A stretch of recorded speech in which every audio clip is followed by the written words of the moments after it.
اللہ فرماتا ہے جب لوگ مجھے بھول جائیں، جب لوگ مجھے بھول جائیں، اللہ کو بھول جائیں، تو اللہ فرماتا ہے ہم ان پر خوشیوں کے سارے دروازے کھول دیتے ہیں۔ اللہ اکبر۔ جب بندہ اللہ کو بھول جائے، عبادت سے دور بھاگنے لگے، اللہ فرماتا ہے میں اس پر خوشیوں کے سارے دروازے کھول دیتا ہوں۔ کہ میرے آقا نے 3 سال تک پتے کھائے مکہ میں، مکہ والوں نے ایسا بائیکاٹ کر کے رکھا تھا، سلام کلام ہر چیز بند، تجارت لین دین سب بند تھا حضور پاک پر، چمڑے پانی میں ابال کر کے کھائے 3 سال تک۔ یہ ظلم کیا، کیا وہ سب انہیں نہیں پتا کہ بلال حبشی کو انگاروں میں سلاتے تھے، یہ پیر میں رسی باندھ کر کے سڑکوں پر کھینچتے تھے؟ حضرت خباب بن الارت کو، خبیب بن عدی کو مسلح کر دیا تھا، ہونٹ کاٹے تھے، ناک کاٹے تھے، کان کاٹے تھے، آنکھوں میں گرم سلائیاں پھیری تھی، ناخنوں کو پکڑ سے کھینچا تھا۔ یہ دہشت گردی نہیں ہے؟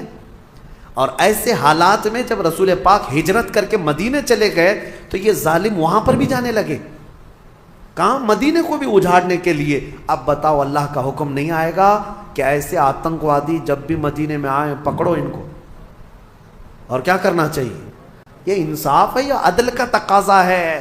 آج بھی میرے ملک کی اگر حفاظت کی بات پوچھے گا مجھ سے کوئی، میں یہی کہوں گا کوئی دشمن ملک کا آتنکوادی اور یہاں میرے ملک کو نقصان پہنچانے کے لیے آئے گا، بغیر سوچے سمجھے ہم آرڈر جاری کرتے ہیں اگر ہمارے پاس پاور ہوگا۔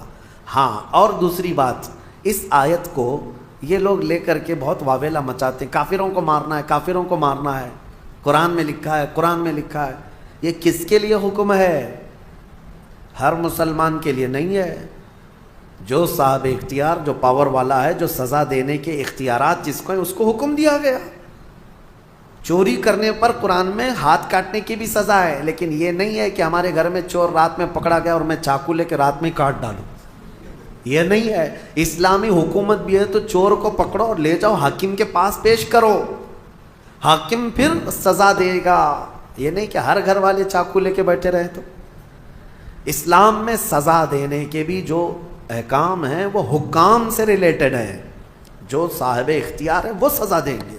تو بہرحال آپ اس بات کو سمجھیں، بہت مرتبہ میں نے اس کا کلیریفیکیشن دیا ہے کہ قرآن میں جو آیتیں آئی ہیں وہ قتل کے لیے، ان کا ایک بیک گراؤنڈ ہے، ان کا ایک پس منظر ہے، وہ ایک خاص وقت کے لیے ہوئی تھی، اس وقت کے کیا حالات تھے، یہ سب پڑھنا چاہیے، پھر قرآن پر انگلی اٹھاؤ۔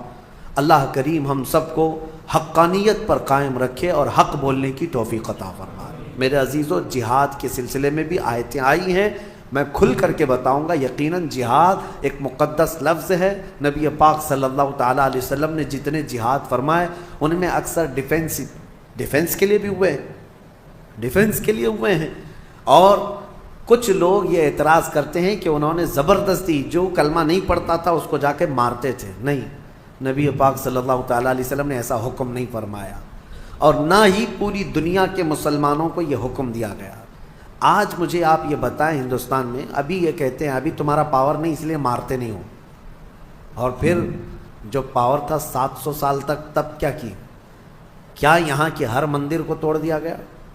کیا یہاں کے سارے ہندوؤں کو ختم کیا گیا؟ آج بھی میجورٹی ہندوؤں کی ہے، ہر زمانے میں رہی ہے، اس زمانے میں بھی تھی۔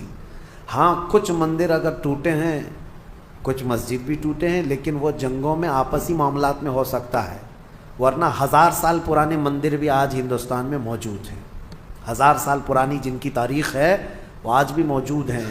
بنگال کی سرزمین میں، ہمارے کرناٹک میں جائیں، 800 سال پرانے مندر موجود ہیں۔ ان مندروں کے ساتھ چھیڑ چھاڑ نہیں کیا گیا تھا جب یہاں پر اسلامی حکومت تھی۔ میرے عزیزو، اسلام اس بات کا حکم نہیں دیتا۔ سیدنا عمر فاروق رضی اللہ تعالیٰ عنہ جب بیت المقدس فتح ہوا تو خود چل کر کے گئے تھے۔ میں آپ کو بتاؤں، بیت المقدس میں پہلی اذان ہوئی، نماز ہوئی، وہاں آج بھی ایک گرجا گھر، ایک چرچ ہے بیت المقدس سے قریب، کیونکہ عیسائیوں کی حکومت تھی، عیسائیوں سے مسلمانوں کے ہاتھ میں آئی بیت المقدس۔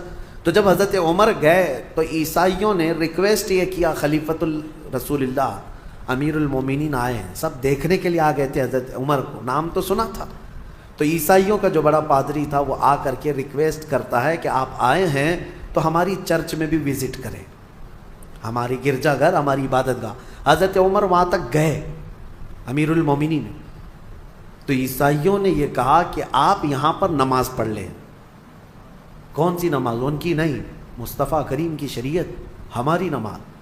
حضرت عمر فاروق رضی اللہ تعالیٰ عنہ نے اندر نماز نہیں پڑھا، باہر نماز پڑھا۔ تو ان لوگوں کے دلوں میں ایک بات یہ آئی، کیا ہماری عبادت گاہ میں آپ کی عبادت نہیں ہوتی؟ سنو، حضرت عمر فاروق رضی اللہ تعالیٰ عنہ نے فرمایا یہ میرے نبی کی خصوصیت ہے کہ اللہ نے پوری روئے زمین میرے نبی کے لیے سجدہ گاہ بنایا، جہاں پاک زمین ہو ہم سجدہ کریں گے۔ لیکن مسئلہ یہ ہے، دور اندیشی حکمت حضرت عمر کی یہ تھی، فرماتے ہیں اگر میں یہاں نماز پڑھ لوں تو آج کو تو چل جائے گا، بعد میں آنے والے لوگ اس کو میری عبادت گاہ اور میری سجدہ گاہ کے طور پر تمہاری گرجا گھر کو توڑ دیں گے، تمہارے چرچ کو ختم کر دیا جائے گا اور یہ محراب عمر بن جائے گا۔ اور یقیناً بنتا، جہاں حضرت عمر نماز پڑھے ہوں اس کو کیوں نہیں امت برکت کا سبب سمجھتی، محراب عمر بن جاتی۔ حضرت عمر کہتے ہیں کہ یہ تمہاری عبادت گاہ پھر باقی نہیں رہے گی۔ تو جن کے اندر اتنی وسعت ظرفی ہے، اتنا کشادہ دل ہے، ان کو آج کہا جاتا ہے کہ سب چیزیں توڑ دی گئیں، جو چیزیں ٹوٹی ہیں اس کی تاریخ لے کر کے آؤ، انشاءاللہ اس کے بعد ہم بات کریں گے۔ اسلام عدل و مساوات کے ساتھ، امن کے ساتھ پھیلا ہے۔ اللہ کریم ہم سب کو اسی دین پر زندہ رکھے اور اسی دین پر ہمارا خاتمہ بالخیر فرمائے۔